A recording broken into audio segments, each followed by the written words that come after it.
Well, good morning, everyone, and welcome to History Matters, and so does coffee. I believe, whizzing by me in chat, I saw that this is the 175th straight episode. Yes. I mean, come on, folks. 175. I know every week I do this. I'm like, whoa, 171, 70, number. 73. It's a big number. I mean, we deserve applause for this. But at any rate, welcome. Today, in one way or another, we are going to talk about the indictment. He just said history bird. So yes, newbie, you will be part of the discussion too. We'll be talking about the indictment and democracy, which is, there are many things that are important about this particular historic moment, but that's one of them. And that's partly what I want to talk about today. And it'll be, for obvious reasons, it will touch on a lot of themes and a lot of ideas that we've talked about here over the years that we've been doing this. But before I plunge into that, I want to turn to my partner in crime, Annie, who will explain the rules of the game. Well, good morning, everybody. I'm Annie Evans from New American History, and we gather here every Friday for 175 weeks now. And here's, if you're new, please let us know in the chat. We love to welcome our new friends if this is your first time tuning in. But while Joanne's talking for about the next 30 minutes, we would love it if you would look at that little box down below on your screen, and it says Q&A, and that's where you can put questions related to today's topic. Anything else you want to talk about, feel free to add to the chat, but if you have a great question that pertains to today's topic, put it in the Q&A. In about 30 minutes, I will come back and we will have a conversation. All right, Joanne, we'll see you in a little bit. Okay, and I will add to that, if you are here for the first time, please say so in chat and make sure that you are chatting to everyone. Say so in chat because the History Matters community is an amazing community. It is a community. I'm so proud of this community. And they will give you a robust welcome if you will tell folks that you are here for the first time. Okay. So it was not hard in a sense to decide what to talk about this week. Indictment, president, stealing an election, so many things came up. And as ever, the attention of America was focused on what was going down. And I want to talk about that today. As I said a moment ago, I see that there's a new person named Daniel. Daniel, welcome. I have to officially welcome him. That I want to talk a little bit about the broader implications of that and what it suggests relating to many of the themes we've talked about here over the years that we've been having these conversations about democracy, the democratic process, what is at its heart, what it needs to function and survive, and how what we're watching now and will be continuing to watch, how that's bound up with that. Now, I do want to state, just for the record here, the charges that former President Trump was charged with. And so here are a list of these charges. Number one, he was charged with conspiracy to defraud the United States. And that refers to Trump's repeated efforts to spread false claims about the November 2020 election, while knowing that they were not true, and allegedly attempting to illegally discount legitimate votes with the goal of overturning the 2020 election. Number two, conspiracy to obstruct an official proceeding, which has to do with the organized planning of Trump and his allies to disrupt the electoral vote certification in January of 2021. Number three, obstruction of an attempt to obstruct an official proceeding, which has to do with former President Trump and his co-conspirators' efforts after the November 2020 election through January 7th to block the official certification proceeding in Congress. And then number four, conspiracy against rights, which is actually related to a Civil War era law that applies to Trump and his co-conspirators' alleged attempts to, quote, oppress, threaten, and intimidate people in their right to vote in an election. Okay, to quote here, Jack Smith, I believe I copied a quote from him here. Yes, special counsel. The attack on our nation's capital on January 6, 2021 was an unprecedented assault on the seat of American democracy. As described in the indictment, it was fueled by lies by the defendant targeted at obstructing a bedrock function of the US government. Now, I want to say right off the cuff that the word lies was repeated there many, many, many times. It's important to note right here at the outset, because I see already it's being bounced around that Trump is being charged with saying things. His First Amendment rights, right? He said things and he's allowed to say whatever he wants to say, and it's not fair to charge him. These charges aren't about things he said, they're about things he did. Right. And that's made pretty clear if you read, and I will say that if you read the 45-page document that includes the details of the indictment, it's pretty clear, it's pretty straightforward. It is not high-tech legal language. I think that is very intelligent to have done it that way, because you can read it, you can understand it. It's very blunt. You know, the very first thing you read in the first or second sentence is that Donald Trump lost the 2020 election, right? It says, bang, like, here's the fact. Now let's look about what happened in the light of that. So it's in that sense, well written, clearly laid out. And I think that's really smart because for all kinds of reasons, I think, and some of them we'll be talking about today, Americans really need to know, understand, follow what's going on here, understand the gravity of it, which is some of what we'll be talking about this morning, and just understand the basic facts of it. Because as we know all too well, there's going to be a sea, a fire hose of nonsense being sprayed out across every form of media and social media you can imagine, claiming things that aren't true.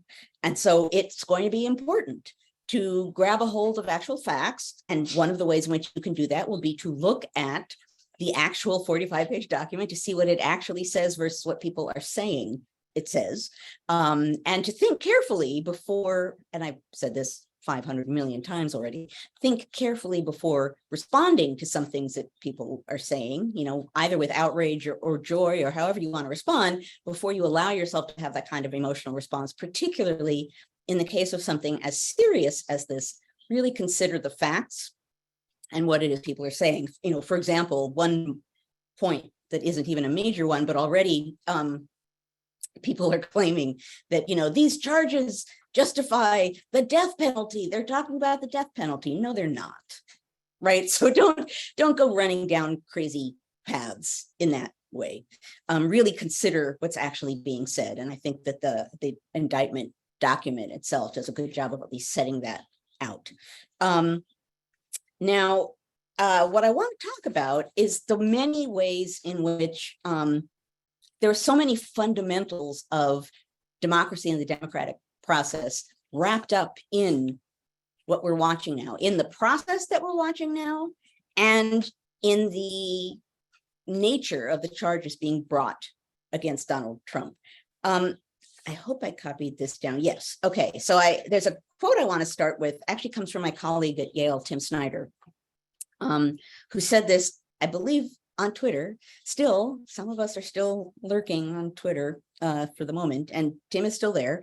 And he made an important point, which has to do with this larger idea about the democratic process, what we're witnessing, and is a pretty direct counter to some of these folks out in the world who are claiming that this is what you see in quote unquote a banana republic, right? This is horrible. This is someone jailing or attempting to jail an opponent, blah, blah, blah. Tim Snyder made this point. I'm going to use his words. He said that Trump will be tried for his coup attempt is not a violation of his rights. It is a fulfillment of his rights. It is the grace of the American Republic. In other systems, when your coup attempt fails, what follows is not a trial. right? So what we're seeing is actually the rule of law and, in a sense, the democratic process kicking into play.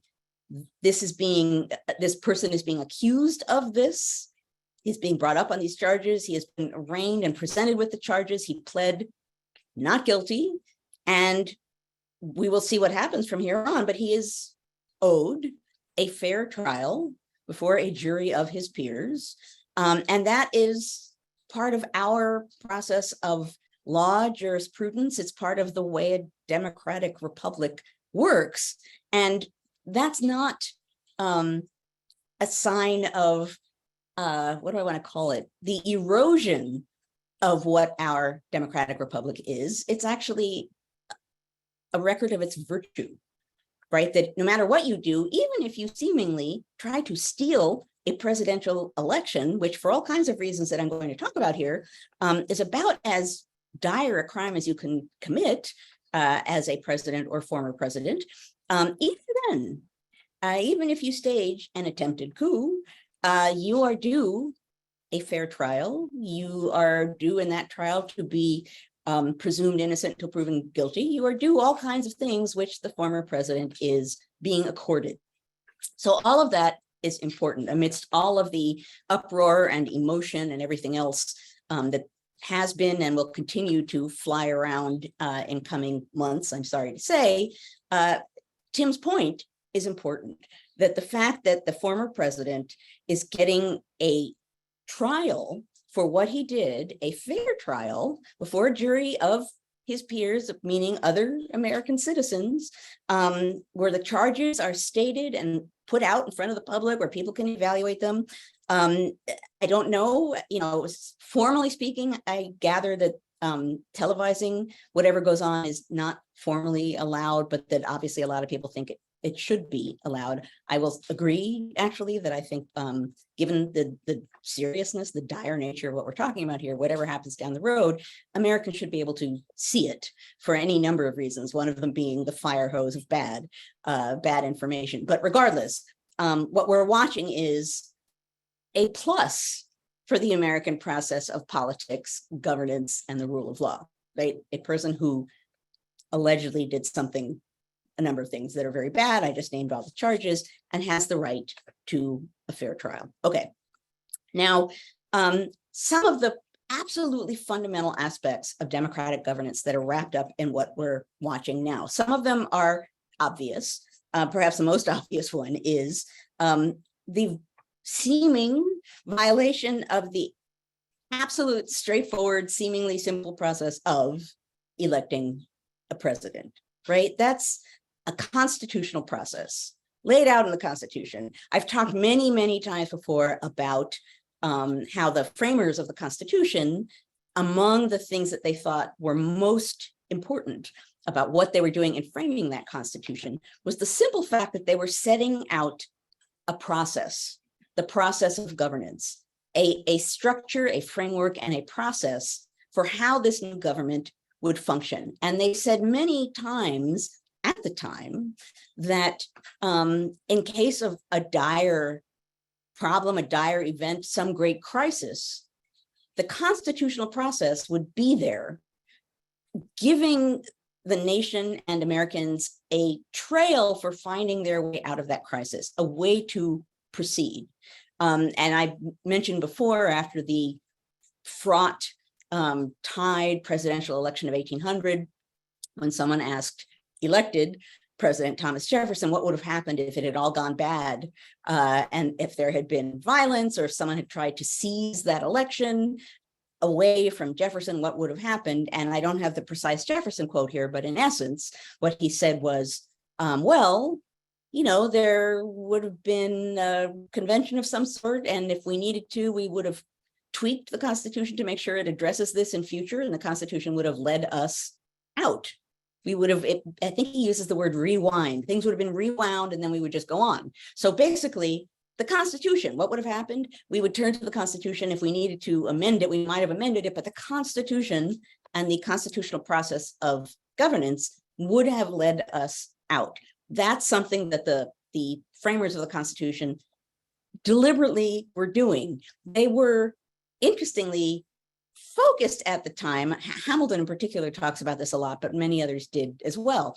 They very much wanted Americans to understand that the Constitution as a document wasn't just another piece of legislation, right? They wanted Americans to understand that a constitution was a special kind of document, that it had a special kind of power, a special kind of gravitas, solemnity, importance, power, right? That a constitution was a different kind of thing. And some of what you see going on in the 1790s during this period when there's so much antagonism and angst and precedents being set, and one of the decades I love to write about for all of these reasons.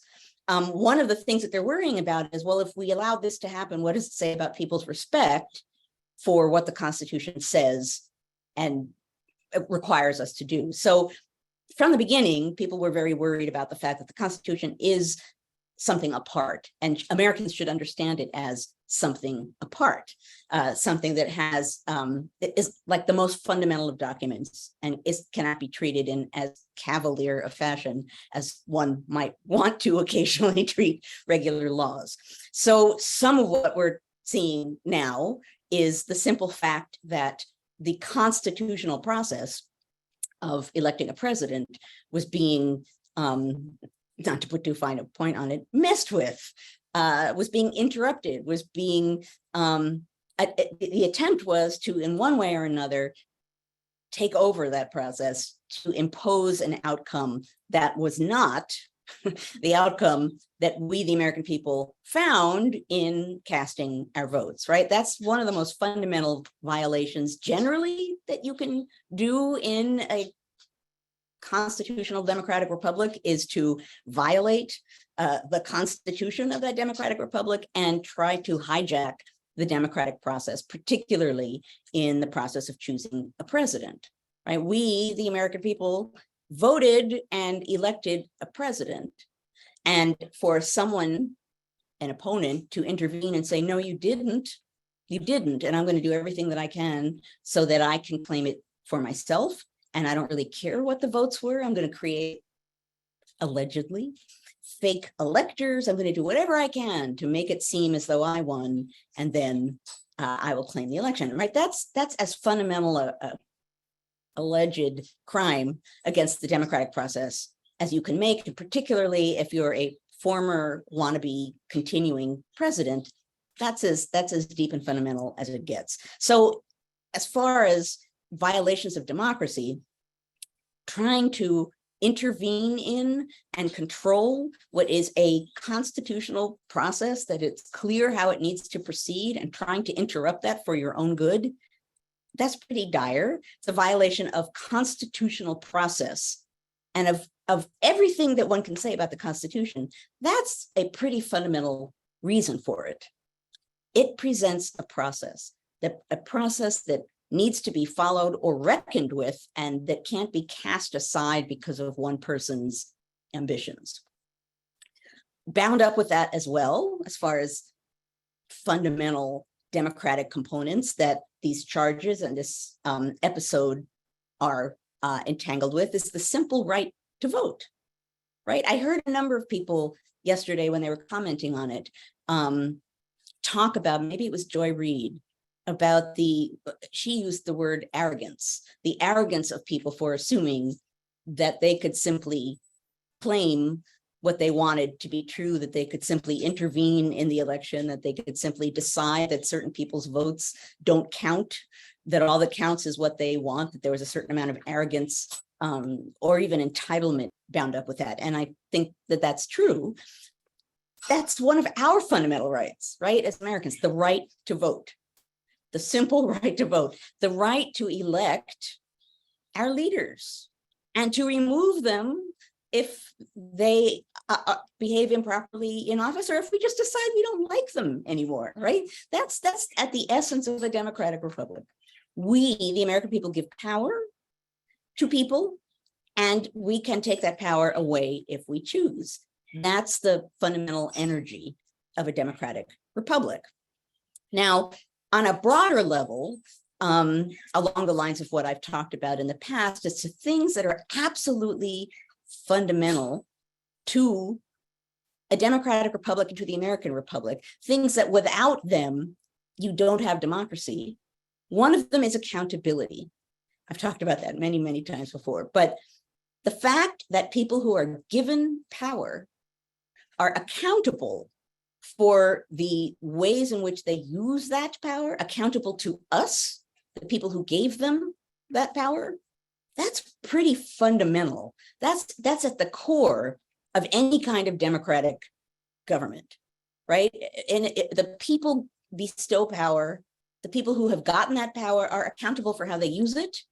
And if they misuse it, or use it in a way that is simply not up to par, they lose the power, right? So accountability is key. And I've talked in recent years, many times about the fact that I believe in some ways we're engaged in a crisis of accountability where no one wants to be held accountable for anything in many ways.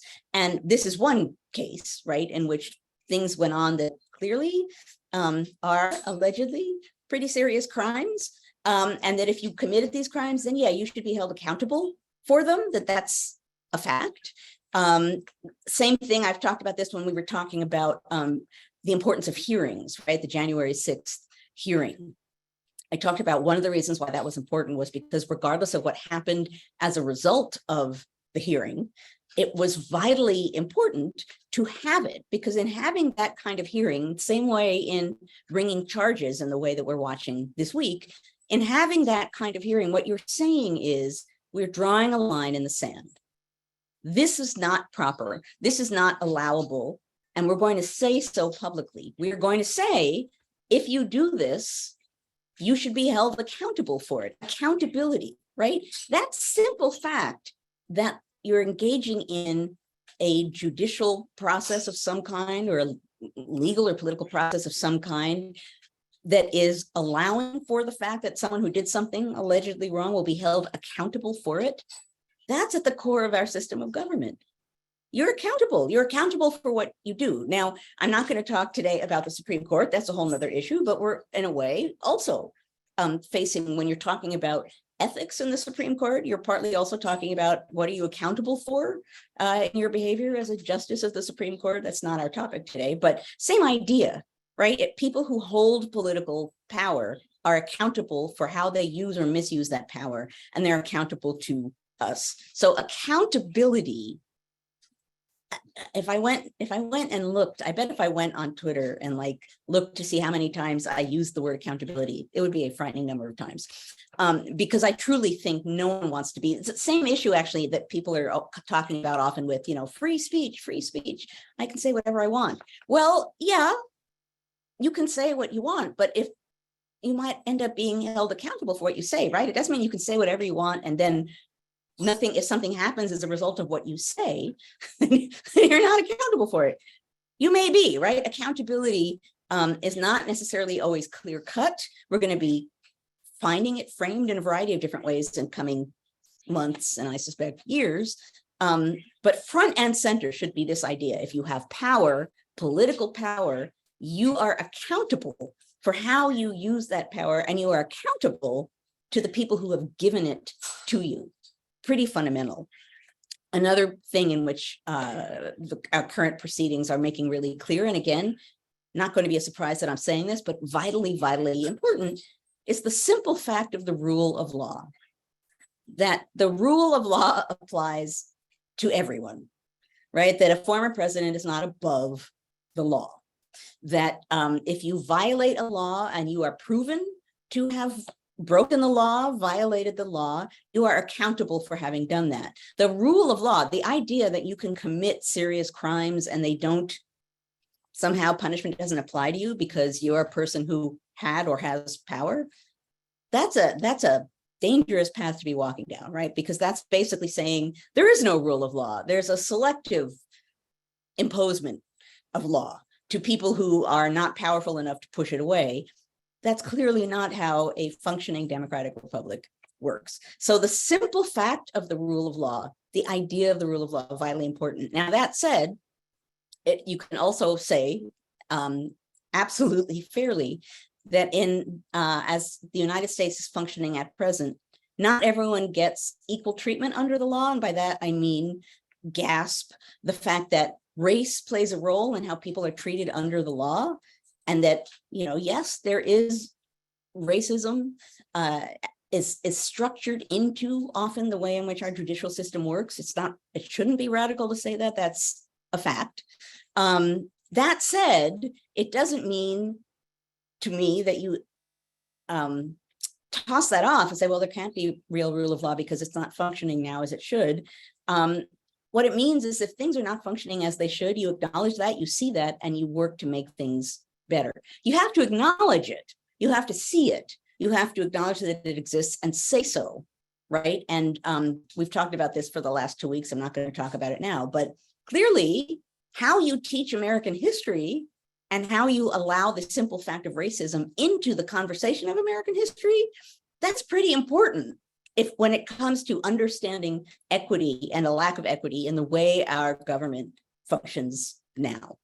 And that's a fact. So if you want to eliminate discussion of racism in American history somehow or other as a way to eliminate discussion of racism in the present, that's a problem on more levels than I can say.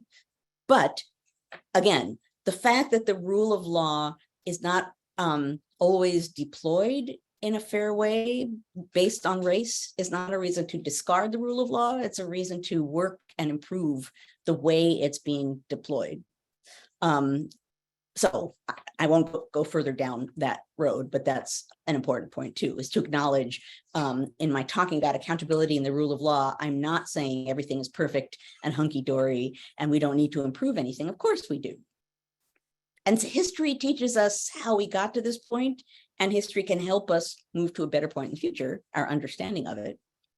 But putting that aside, one last point I want to make here, because I see I'm already late and I want to open things up to conversation. There's one last point, which is probably in some ways less apparent or has been less part of this ongoing, pundit discussion that I've seen in the last few days about what we've been watching this week. And that is, again, something I've talked about before, but in this case, I think it's going to be particularly important to remember it. And that is the importance of public opinion. Right? People talk about the court of public opinion. It's easy to overlook or forget the fact that what we think about what's happening now matters. In some way or another, people who are involved, people who have been accused of committing these crimes, people who want to get people found innocent of the crimes that they're accused of being, in one way or another, people are appealing to us, the public, right? They're throwing out the fire hose of misinformation and disinformation to lead the public, us, into a path that might work better in their interest. Now, you might say, so the process is the process. Why does what the public thinks, why does it matter? Well, it matters a lot, right? And we forget this, I think, constantly, that public opinion, this was, again, I've spoken about this before, one of the fundamental things that the founding generation, generally, particularly the politically minded, understood about what they were doing was that in the American Democratic Republic, public opinion mattered in a different way than it did in a monarchy. The public ruled in a distinct, more powerful, more grounded kind of a way, which was something that everyone said, public opinion matters. But no one was quite sure who the public was or how you could figure out their opinion. And I've written about this and lectured about this, I think very early on, even as a grad student, I think I was talking about this because it fascinated me. The idea that something that in a way we take for granted, we toss off the phrase, public opinion says, and it was a very real problem to be reckoned with in the founding period. Who the heck is the public, right? I mean, they would have assumed it's men of probably certain means, but they wouldn't have been necessarily clear on that. And even if they felt clear on that, how do you know what they're thinking?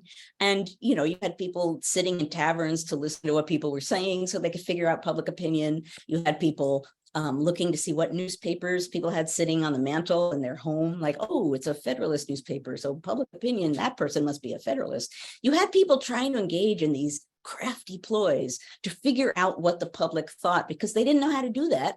And you had people, even people like James Madison, who, when he was informed of the public thinking something that he didn't want the public to think, he actually said, wrong public. You asked the wrong public, find the right public. So this fact, the simple fact that the public opinion is always important in the functioning of a democratic republic, we can forget our power in this system. We do have power, and what we assume or don't assume, what we accept or don't accept, what we protest against or don't protest against, what we swallow or don't swallow as far as people throwing information at us, that all matters.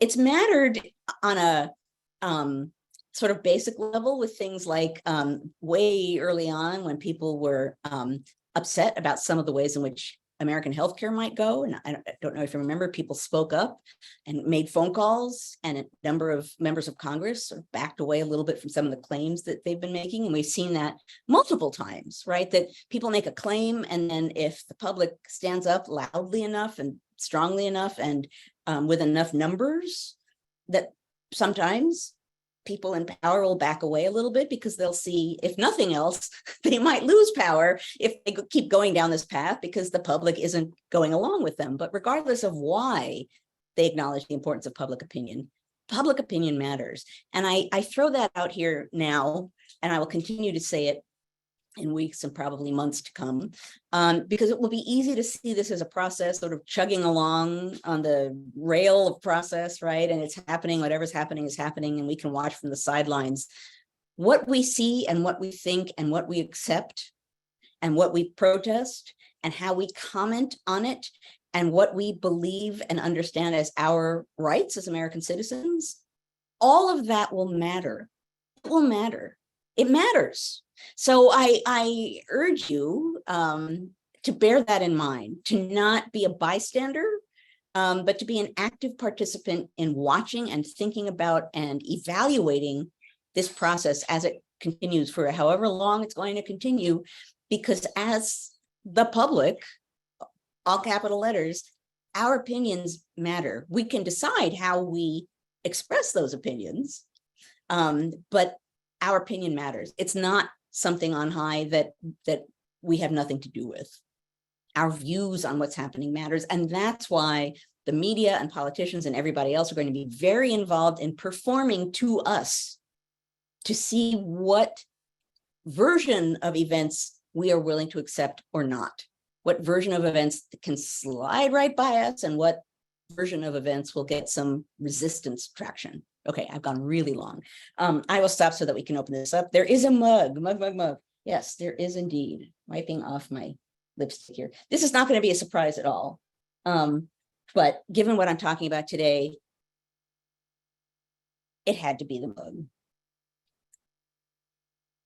Thank you for engaging in the process of democracy every Friday morning, because I will say that at the end of today's episode, but whenever I say it, I mean it seriously, right? I actually mean that what we are doing is engaging in the democratic process.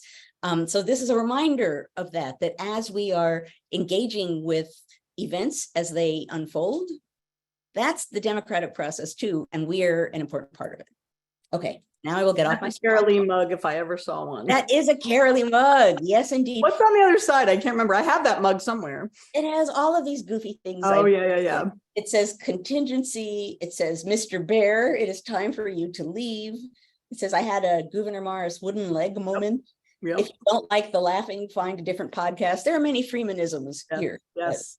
Well, people were in the chat, they were saying, is the word accountability the new contingency? Because you've been doing a lot lately, but it's appropriate. So that's a good question. They're kind of maybe tied a little bit, accountability and contingency.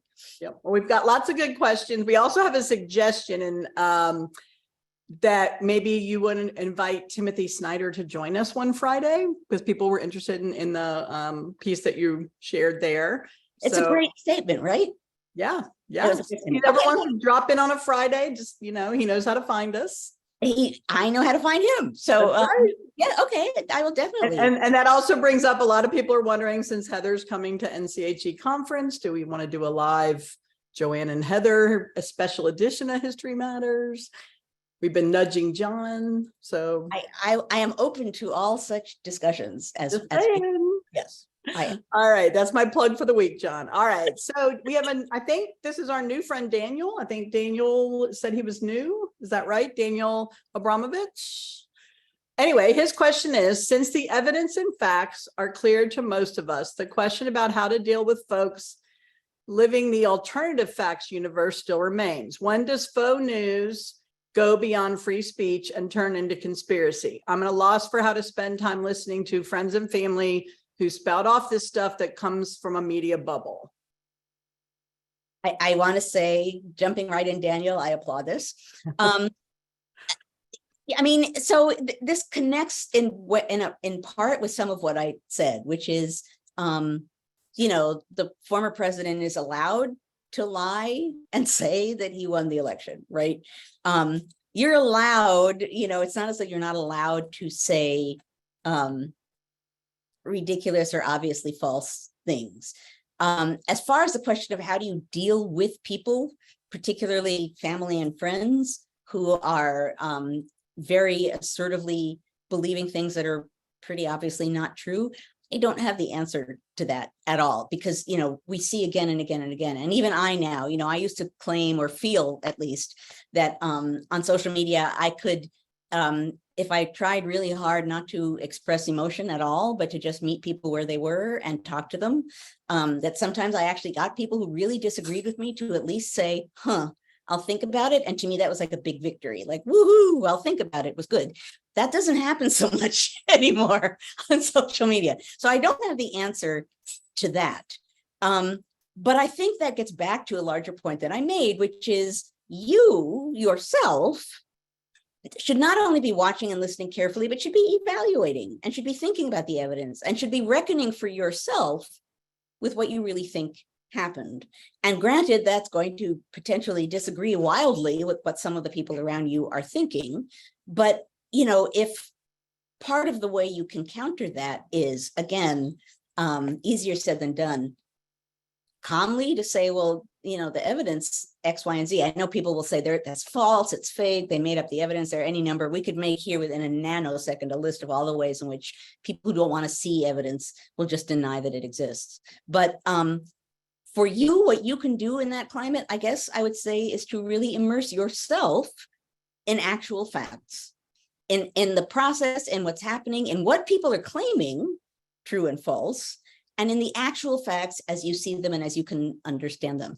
That will give you the strongest platform that you can have, right? If you're standing on actual facts with solid, good evidence.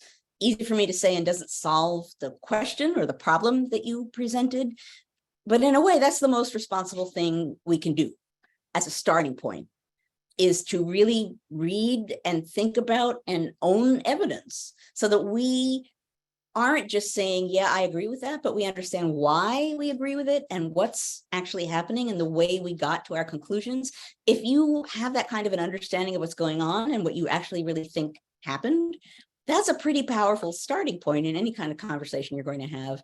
And a lot of people won't do that, and will do as many people have been doing all along, right? Here's what I think, and I'm not really going to talk about or think about why I think it. So that's a partial and potentially not really satisfying answer to your question, but I think that's an important starting point. Yeah. So Gloria had brought up some issues in the chat as you were talking, but people encouraged her to put them in the Q&A. So Gloria says the Justice Department is problematic. Justice appointed by Obama are part of the indictment. Why was Hunter Biden not indicted? Well, okay, so a couple of things. As far as justices being appointed to deal with things, that's not, they didn't go and say, we like you and we're going to put you in charge of this, right? There's a process for who gets appointed to what cases. So yes, it's a person appointed by Obama, but it's not as though someone went out and said, we need an Obama justice, let's go. As far as Hunter Biden goes, the problem to me with yoking that into what's happening now is he's a private citizen who already has crimes, alleged crimes being investigated. If you're comparing what a former president did in allegedly trying to overturn an election, and yes, I know it's the president's son, but what a private citizen did with his taxes or with whatever else, those are not equivalent. That said, certainly Hunter Biden should be held responsible if what he did can be proven.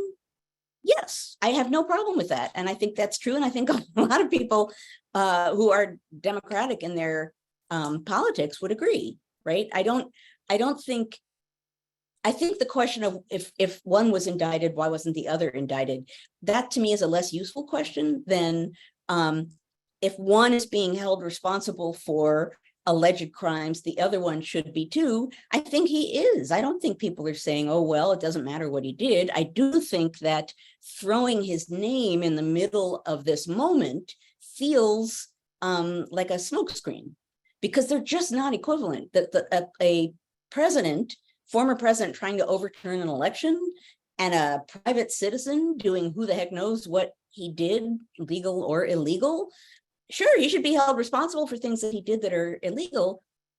They're not the same. They're not equivalent. So that link feels more strategic than useful, I guess, is what I would say, making that kind of comparison. And Carolee had sort of a follow-up question. She said, based on the discussion in the chat about whether or not the indictment was partisan, she said, can you distinguish partisan from the indictment being partisan? But I think you sort of just did that, but I didn't know if you wanted to. Is the indictment partisan? Well, sure, people are going to claim it's partisan because it's, against a Republican and there's a Democrat in power, or at least as far as the presidential administration is concerned. But it's important to note, Biden is not in charge of this, right? It's not, Biden isn't charging Trump with anything. I see a lot of people saying, well, obviously this is partisan because it's Democrats accusing this Republican frontrunner. But does that mean that if a frontrunner allegedly commits crimes, he can't be held responsible for them? No, right? But that's why we have the rule of law and the legal process. That's why the process is kicking into gear. That goes back to Tim Snyder's statement, right? Former President Trump is entirely due a fair trial, fair proceedings, fair consideration. Absolutely. Like any other American, he is. He is. And I can't speak for everyone, but I would never deny that, right? And I would not like to see this proceed in a way that it somehow violates his rights as a defendant in a case like this. He is due a fair trial before a jury of his peers. But to claim that because some people have power and the person who's being accused is of another party, that makes it inherently partisan and thus illicit and wrong, that's problematic, right? It would mean that you can only charge people who agree with your politics with crimes. I mean, that's a weird mix-up of assumptions that doesn't work. So I understand why people are going to continue to claim that. That's part of where Tim's statement came from, right? Where people are like, this is a banana republic where like the person who an opponent is being like charged with a crime. It's like, no, he's being given a fair trial. And that's a plus, right? That's not like throw him in jail, lock him up. That's actually not what's going on right now. What's going on right now is he appears to have committed these alleged crimes. They're serious crimes, and there appears to be a lot of evidence for them. So let's have a trial.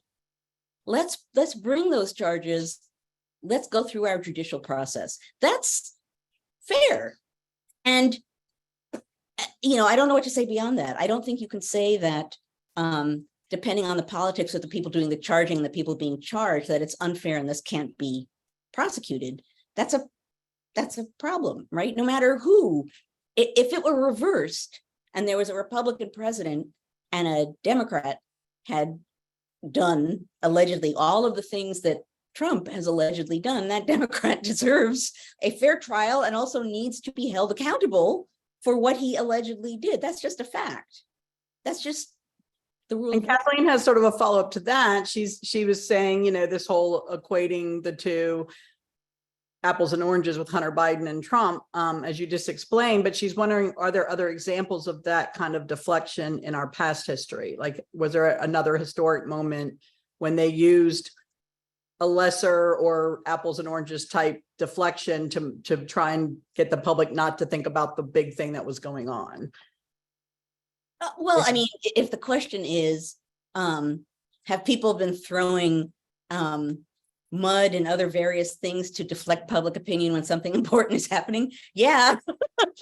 I mean, that would be a big yes. So yes, I would say that happens a lot, which is part of the comments that I made during the discussion today. That's part of where that came from. And it's a variation of what I've said many times before, which is to think before you respond. Today I included, evaluate the evidence, think about the evidence, own your understanding of that evidence as a way to get precisely past that, to understand when things are being thrown into the mix as a shiny object to deflect, and when they actually are inherently related, connected to, and important to consider in light of what's going on. I do think that, Hunter Biden's name has been thrown into the mix about everything, for everything, right? I was waiting for the caravan to come in the mix too, right? It was Hunter Biden and the caravan were the two things that suddenly appeared whenever anything problematic appeared in public debate. Hunter Biden now is again, the person being thrown in, like, why isn't the same thing happening to him as what's happening to Trump? And as I said a moment ago, I wouldn't argue that nothing should happen to him. He should have a fair trial like the rest of us for what he did. And if he's found guilty of what he's accused of doing, then he should be held responsible for that. I think that's just the rule of law, right? That's just, but to equate those two things, I just think that's problematic. He's a private citizen. He's accountable as an American citizen for what he did, but it's not as though we gave him power and he's accountable for it. He's a private citizen who may have done things that he shouldn't have done. That's a different question than a president trying to overturn our votes. That's just, Lori was referencing business connections, like getting people ahead of the line to speak to his father. It kind of reminded me a little bit of when Fergie was caught on tape selling access to the Queen through her ex-husband. Like, that didn't go anywhere either. So right, and if he did that, and again, investigate it, figure it out. It's the same thing with Jared Kushner doing the same thing with the Saudis. Exactly. Promise access through Saudi business loans and things like that. Investigate these things. I have no problem with any of them being investigated. And if the person is found guilty of it, then they can be held responsible. That's not a question for me. That's like, yes, go right ahead, charge right in. I sometimes think, or certainly my exchanges on some forms of social media suggest that some on the right think that some on the left inherently don't want anyone to touch Hunter Biden. And more often than not, I think a lot of people on the left are like, yeah, okay, go ahead. I know Hunter Biden, and I didn't elect Hunter Biden, and I didn't vote against Hunter Biden. Go for it. I have no issue with that. But anyway, okay, we won't get deflected ourselves into Hunter Biden. Follow up to the follow-up. Linda saying, for example, when the Hollywood Access Hollywood tape came out during the first, election, with the guy that said you can grab women's private parts, and she's saying that her friend just acted like she didn't see or hear anything. How do we really know that's really him? That sort of thing. So she was asking, is there a period of time in history where people sort of were believing, she calls it a fantasy versus a reality. I don't know if it's a fantasy, but other people in the chat have been calling it like an alternate universe, or, so are there other examples in history where people just chose to believe a completely whole other version of reality or the truth, which this person asking the question is putting it that way, not Annie. Okay. For sure. I mean, and some of that has to do with technology, right? So part of what we have now is a whole variety of ways in which we can actually see, hear, record, watch. The fact that we watched what happened on January 6th in and of itself is kind of right. In other moments in time, with far less sophisticated technology, people could exist in all kinds of worlds that they wanted to exist in because it was harder to disprove things. So, one of my favorite examples of this is, I think at the time he was a member of Congress, and it was reported potentially by an opponent that he had died in a duel, and this poor guy was trying desperately to get people to understand that he wasn't dead. Right? So this was just reported back home. He's from Massachusetts. And people are reporting in Massachusetts, that he died. Just as like during the presidential election of 1800, when some newspapers reported that candidate Thomas Jefferson had died, and people were like, oh no, Thomas Jefferson has died, right? How do you disprove that? Right? How do you especially back then without Twitter? Well, exactly. Literally, how do you disprove that? So this poor guy from Massachusetts is like writing letters frantically to people saying, no, I'm alive, without the technology, in a sense, in ways, and I always find this fascinating, in ways that become inherently political and alter the democratic process. Technology now, all of the things that are new-ish and are coming down the pike, they're going to continue to shape the democratic process in ways that we can't even anticipate. That's what technology does. Technology is communication, and democracy is in one way or another about communication. So we're going to continue to see weird challenges and questions and problems and fearful things happening that might entangle the democratic process. And technology is going to be at the heart of a lot of that. But the shorter answer to that is for sure. This is not the first time in American history that people have had alternate universes. What's interesting about this moment is just some of the alternate universes exist despite really hard, obvious evidence. That's a slightly, provable, witnessed, the fact that you could watch what happened on January 6th and then claim some of the things that are claimed about what happened that day. We saw them early on, right? It was just a day like any other tourist day on Capitol Hill. Yeah. So, people are existing in all kinds of interesting spaces now.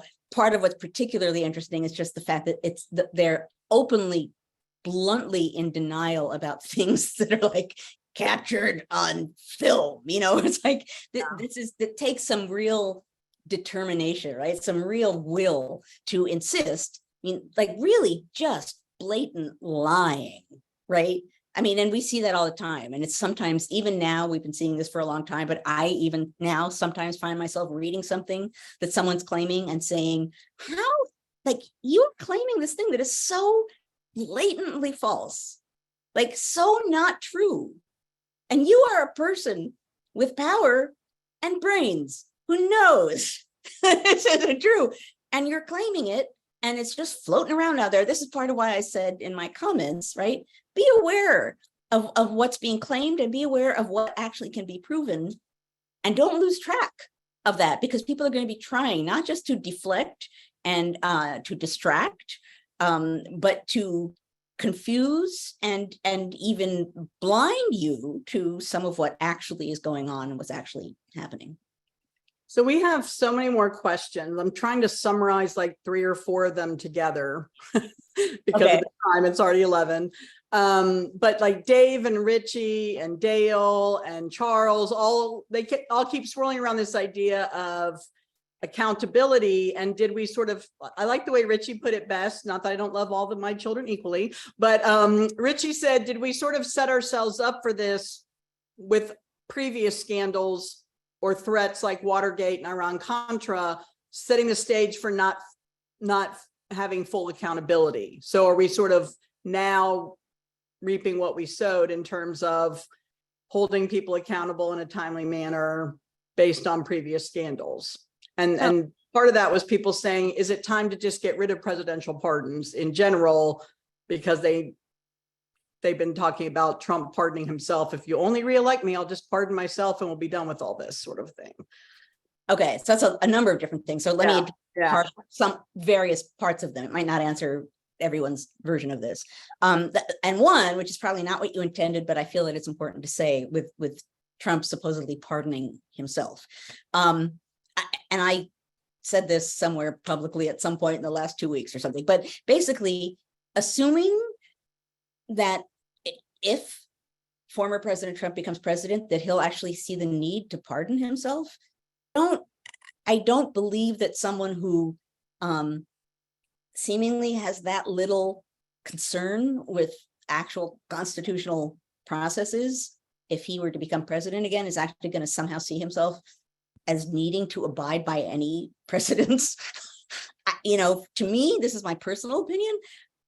Don't assume anything about what happens if he becomes president. So as far as him pardoning himself, that to me is beside the point. Why would he feel the need to do it, right? I don't see why he couldn't just say, well, that was a lie, let's move forward. The end. But the broader question, which is, for example, presidential pardons, are they problematic? They let people get away with things. Should we reconsider the fact of presidential pardons and make it harder for them to be given? Potentially, sure. I mean, there is a reason why, as far as the Constitution is concerned, there is an amendment process. As much as I started out by saying that the framers wanted the Constitution to be a thing apart that people understood was not a normal law, that had a different kind of weight and gravitas and permanence to it. That said, it's amendable, right? And that said, the assumption was things change over time and the Constitution will probably need to be amended. I think that can be true with anything. I don't necessarily, it's hard for me to go back, for example, to Watergate and say they did the wrong thing and now we're sort of paying the price.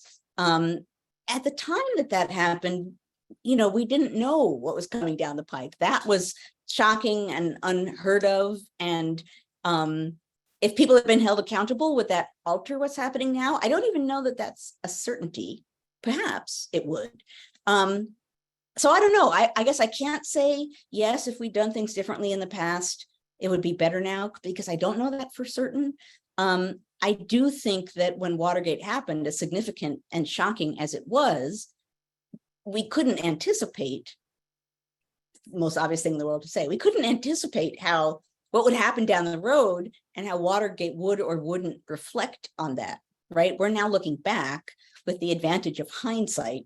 And that's, as a historian, it's hard for me to impose that on people looking forward in time, as opposed to us looking back, if that makes sense. They've even wondered if maybe by not charging the Confederate leaders with treason, we started that slippery slope, and then Watergate and Iran-Contra, and now leading us to this moment. So, well, the said hindsight, but I was like, what are the kids in 2090 going to study about this moment in time, the way kids are studying Watergate in school now?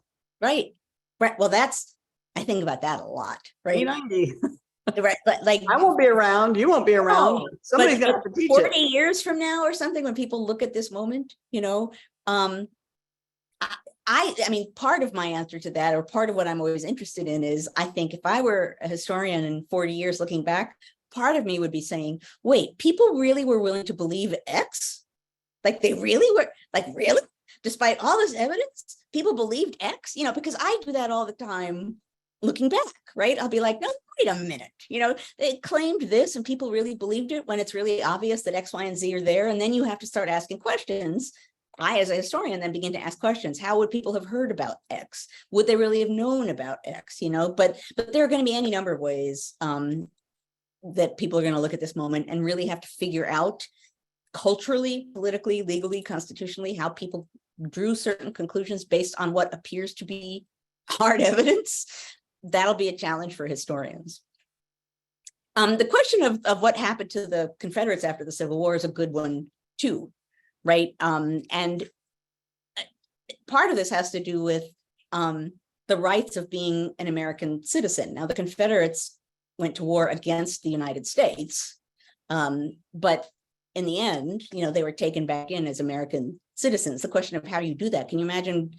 Talk about grappling with something complicated. That ranks pretty high. And how do you deal with that in a way that can preserve and restore the Union, and yet protect it in future? That's a big question. I'm trying to follow along because so many people are saying, there's so many in the, I was trying to like consolidate questions in the queue, and now I'm behind on the chat, but a lot of people are questioning the pardon. Have we outgrown it?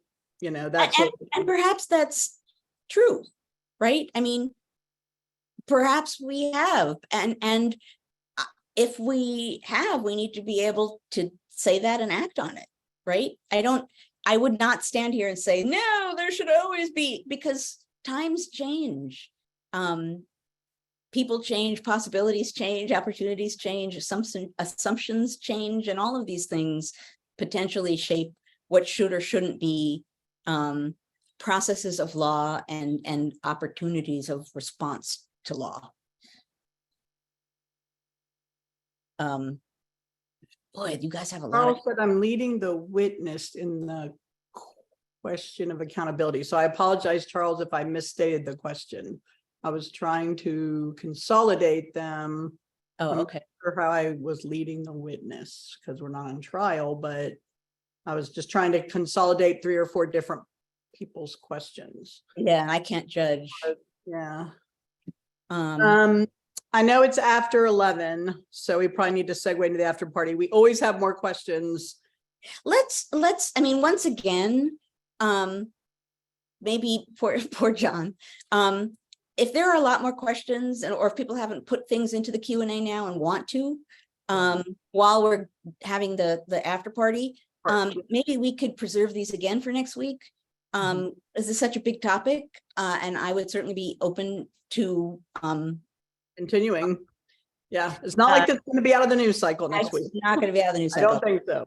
So I don't know, John, how hard this is for you to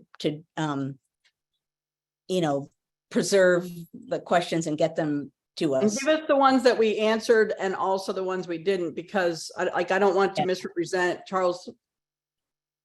The way I try to consolidate it, he thought I was leading the witness. So I don't want to misrepresent anybody's questions. So maybe if Joanne can look at them later. Exactly. And Miriam and Kay, you're absolutely right. I said part 1, because regardless of whether it was going to be next week or not, we're going to be talking about this a lot. So I just assumed, okay, we'll start now, but there's going to be a lot to say about this to come. Okay, let me segue us into the after party. And yes, the questions we answered and the questions that weren't answered, and we can, whatever I talk about next week, I can try and get this in there too. And you're right, it's not going to go away. So we'll find a different way to address it. But at the moment, we're at almost 10 after 11.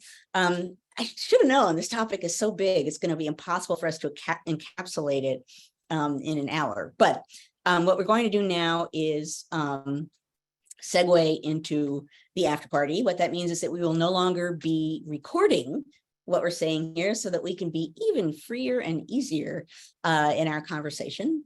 If you beamed in through Facebook, you need to leave Facebook and join us at ncheteach.org/conversations. That's ncheteach.org/conversations, and find your way right in here. And once you do, then poof, you will be in the after party. I want to thank everyone for being here and for asking and having such wonderful questions. This is what we should be doing. This is exactly what we should be doing. And we're wrestling with some pretty big questions here, and some of them don't have absolutely clear answers, and that's wonderful, right? That's what we should be doing as a group here. And I appreciate, as ever, the fact that we do this every week. And as ever, I will indeed thank you for engaging in the process of democracy every Friday morning, but particularly right now, when we're wrestling with some pretty big components of the democratic process, this becomes even more important. So thank you for being here. And thank you, John and Annie, for being here and making this possible. It would be impossible if you were not here, and you are a huge part of it. And for those of you who need to go, I will see you next week, probably with some little version of this and potentially something else added on. I don't know, because our news cycle moves so quickly that it really does have to be Thursday when I decide what we're going to talk about. And Rabbi Beth was saying maybe we could add next week a little bit more on what is a jury of his peers. Like, how do you have a jury of peers for a president? Right, number one. And We have Jimmy Carter and Barack Obama and Bill Clinton sit on the jury, or, you know. Right, and also number two, and don't have to go into it now, the racial, the racist components of saying, oh no, I can't do this in Washington. It's not, well, I'm not even going to go there. Yeah, right there, but a whole other can of worms. It is a big one. Okay, at any rate, those who have to go could go. We're going to segue into the after party, and I will see you guys all next week. And now we will poof. Oof.